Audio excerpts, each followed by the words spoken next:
আওয়ামী গুম, খুন ও গণহত্যার বিচার দাবিতে ধানমন্ডিসহ রাজধানীর বিভিন্ন এলাকায় জামায়াতের বিক্ষোভ। পরমাণু ইস্যুতে নতুন বিতর্ক, বিপরীত অবস্থানে যুক্তরাষ্ট্র, ইরান। হরমুজ প্রণালী নিয়ন্ত্রণ তেহরানের হাতেই থাকবে বললেন বাঘের গালিবাফ। অবশেষে হরমুজ প্রণালী অতিক্রম করল বাংলার জয়যাত্রা। মেসি, এমবাপ্পে, হালান্ডের রেকর্ডের ম্যাচে রাউন্ড ৩২ নিশ্চিত করল আর্জেন্টিনা, ফ্রান্স, নরওয়ে। পতিত আওয়ামী ফ্যাসিবাদী সরকারের সময় সংঘটিত সব গুম, খুন ও গণহত্যার বিচার দাবিতে ধানমন্ডি ৩২ নম্বর সহ রাজধানীর বিভিন্ন এলাকায় বিক্ষোভ মিছিল করেছে জামায়াত ইসলামী। মঙ্গলবার সকাল ৮টার দিকে ধানমন্ডি ৩২ নম্বর এলাকা থেকে জামায়াতের একটি মিছিল বের হয়ে বিভিন্ন সড়ক প্রদক্ষিণ করে। এতে ঢাকা মহানগর দক্ষিণ জামায়াতের ধানমন্ডি এলাকার নেতাকর্মীরা অংশগ্রহণ করেন। পরে সকাল ৯টার দিকে যাত্রাবাড়ি শহীদ ফারুক সড়কের টনি টাওয়ারের সামনে থেকে আরেকটি মিছিল বের হয়। এছাড়া সকাল ১১টায় বায়তুল মোকাররম জাতীয় মসজিদের উত্তর গেট থেকে একটি মিছিল বের হওয়ার কথা রয়েছে। এদিকে জামায়াতের ঢাকা মহানগর উত্তরের মিরপুর অঞ্চলের উদ্যোগে সকালে একটি মিছিল অনুষ্ঠিত হয়। কেন্দ্রীয় কর্মপরিষদ সদস্য ও ঢাকা মহানগরী উত্তরের সহকারী সেক্রেটারি মাহফুজুর রহমানের নেতৃত্বে অনুষ্ঠিত বিক্ষোভে অন্যান্যদের মধ্যে উপস্থিত ছিলেন কেন্দ্রীয় মজলিসে শুরা সদস্য নাসির উদ্দিন, জামায়াত নেতা আশরাফুল আলম, ডাক্তার মাইনুদ্দিন ও সাইফুল কাদের প্রমুখ। আরও কয়েকটি স্থানে মিছিল হওয়ার কথা রয়েছে। সুইজারল্যান্ডে যুক্তরাষ্ট্র ইরান আলোচনার পর নতুন করে পারমাণবিক ইস্যু সামনে এসেছে। মার্কিন ভাইস প্রেসিডেন্ট জেডি ভেন্স দাবি করেছেন, ইরান আন্তর্জাতিক পরমাণু পরিদর্শকদের দেশটিতে প্রবেশের অনুমতি দিতে রাজি হয়েছে। তবে তেহরান এই দাবি প্রত্যাখ্যান করে বলেছে, তাদের পারমাণবিক কর্মসূচি নিয়ে নতুন কোনো প্রতিশ্রুতি দেওয়া হয়নি। যদিও এই অবস্থায় আলোচনা অব্যাহত রয়েছে দুই দেশের। এদিকে ইরানের পার্লামেন্টের স্পিকার ও প্রধান আলোচক মোহাম্মদ বাঘের গালিবাফ বলেছেন, হরমুজ প্রণালীর প্রশাসন ও নিয়ন্ত্রণ ইরানের হাতেই থাকবে। যুক্তরাষ্ট্র ও ইসরায়েলের সঙ্গে চলমান সংঘাতের অবসান নিয়ে অনুষ্ঠিত আলোচনার পর দেশে ফিরে তিনি এ মন্তব্য করেন। দেশটির রাষ্ট্রীয় বার্তা সংস্থা IRNA এ তথ্য জানিয়েছে। প্রতিবেদনে বলা হয়েছে, গালিবাফ বলেন, হরমুজ প্রণালী আর কখনো যুদ্ধপূর্ব অবস্থায় ফিরবে না। আন্তর্জাতিক আইনের আওতায় এটি ইসলামী প্রজাতন্ত্র ইরানের তত্ত্বাবধানে পরিচালিত হবে। নিজের টেলিগ্রাম অ্যাকাউন্টে প্রকাশিত এক ভিডিও বার্তায় তিনি জানান, সুইজারল্যান্ডের বিলাসবহুল পর্যটন কেন্দ্র বুর্গেনস্ট্রোকে অনুষ্ঠিত আলোচনা থেকে ভালো অর্জন এসেছে। গালিবাফ বলেন, আমার মতে এই সফর ইতিবাচক ফল দিয়েছে। বিশেষ করে হরমুজ প্রণালী নিয়ে আলোচনা, লেবানন ইস্যু, তেলের ওপর ছাড় এবং ইরানের জব্দকৃত অর্থ মুক্ত করার বিষয়ে গুরুত্বপূর্ণ অগ্রগতি হয়েছে। দীর্ঘ ৩.৫ মাসের বেশি সময় আটকে থাকার পর হরমুজ প্রণালী অতিক্রম করেছে বাংলাদেশ শিপিং কর্পোরেশনের মালিকানাধীন জাহাজ MV বাংলার জয়যাত্রা। সোমবার দিবাগত রাত ৩টার দিকে জাহাজটি প্রণালী অতিক্রম করে বলে গণমাধ্যমকে নিশ্চিত করেছেন BSCর ব্যবস্থাপনা পরিচালক কমডোর মাহমুদুল মালেক। তিনি জানান, ৩১ জন বাংলাদেশি নাবিক ও ক্রুকে নিয়ে জাহাজটি নিরাপদে হরমুজ প্রণালী পার হয়েছে। জাহাজে কর্মরত অতিরিক্ত চিফ অফিসার প্রণয় সাহা খুদে বার্তায় বিষয়টি নিশ্চিত করেছেন।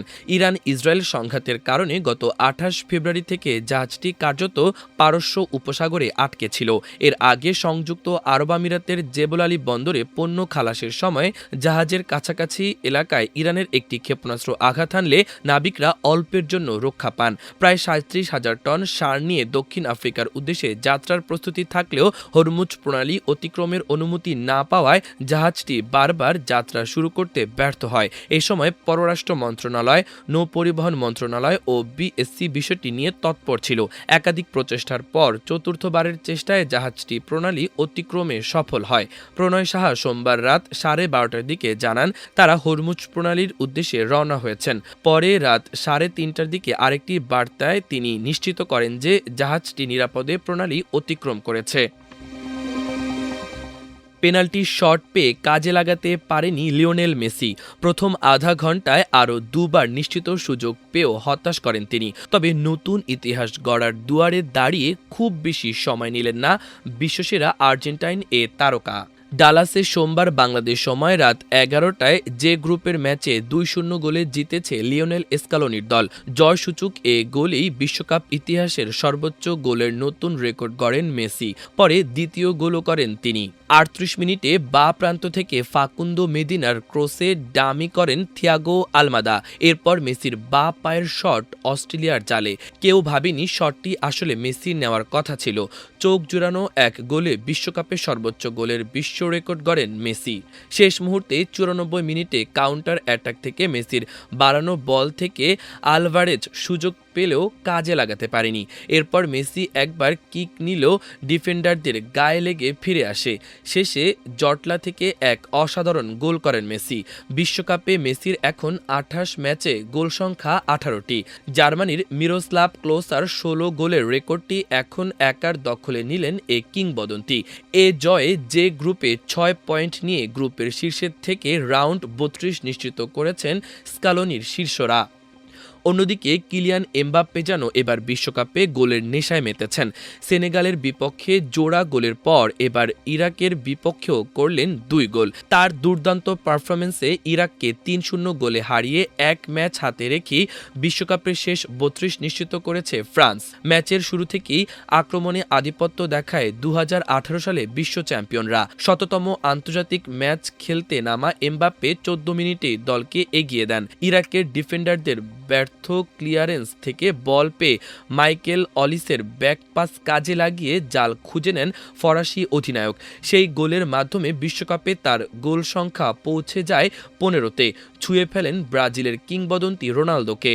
প্রথমার্ধে 1 গোলের লিড নিয়ে বিরতিতে গেলেও দ্বিতীয়ার্ধে ম্যাচের নিয়ন্ত্রণ পুরোপুরি নিজেদের হাতে তুলে নেয় ফ্রান্স। 54 মিনিটে ইরাকি গোলরক্ষক বালিসের ভয়াবহ ভুলের সুযোগ নেন এমবাপ্পে। গোল কিক থেকে সতীর্থদের পাস পেয়ে বল দূরে পাঠাতে গিয়ে ভুল করেন গোলরক্ষক। বল চলে যায় ওসমান দেমবেলের কাছে, আর তিনি নিখুঁত পাস বাড়িয়ে দেন এমবাপ্পেকে। সুযোগ হাতছাড়া করেননি ফরাসি ফরোয়ার্ড। শান্ত মাথায় বল জালে পাঠিয়ে ব্যবধান দ্বিগুণ করেন। এটি ছিল চলতি বিশ্বকাপে এমবাপ্পের 4র্থ গোল। সেই সঙ্গে বিশ্বকাপ ইতিহাসে তার গোল সংখ্যা দাঁড়ায় 16তে। ফলে তিনি স্পর্শ করেন জার্মান কিংবদন্তি মিরোস্লাভ ক্লোসার রেকর্ড। এখন তার সামনে রয়েছেন কেবল লিওনেল মেসি। 66 মিনিটে ফ্রান্সের জয় আরও নিশ্চিত করেন দেমবেল। অলিসের দারুণ পাস থেকে বল পেয়ে ডি বক্সের ডান দিক দিয়ে ঢুকে শক্তিশালী শটে জাল কাঁপান পিএসজি তারকা। তাতেই 3-0 গোলের বড় জয় নিশ্চিত হয় ফরাসিদের। টানা দ্বিতীয় জয় তুলে নিয়ে আই গ্রুপ থেকে আগেভাগেই নকআউট পর্বের টিকিট নিশ্চিত করেছে দিদিয়ের দেশমের শীর্ষরা। এদিকে বিশ্বকাপ মঞ্চে নরওয়ের গল্পটা যেন এখন আর্লিং হালান্ডকে ঘিরেই। দলের সবচেয়ে বড় তারকা আবারও জোড়া গোল করলেন, আর তার দুর্দান্ত পারফরম্যান্সে সেনেগালকে 3-1 ব্যবধানে হারিয়ে নকআউট পর্ব নিশ্চিত করেছে নরওয়ে। মঙ্গলবারের ম্যাচে হালান্ড নিজের দুর্দান্ত গোল করার ধারাবাহিকতা অব্যাহত রাখেন। জাতীয় দলের হয়ে টানা 6 ম্যাচেই তিনি 2টি করে গোল করেছেন। তার গোল জোড়ার ওপর ভর করেই দীর্ঘ 28 বছর পর বিশ্বকাপে ফেরা স্কন্ডিনেভিয়ার দেশটি শেষ 16 জায়গা করে নিয়েছে। মাল্টিমিডিয়া ডেস্ক, আমার দেশ।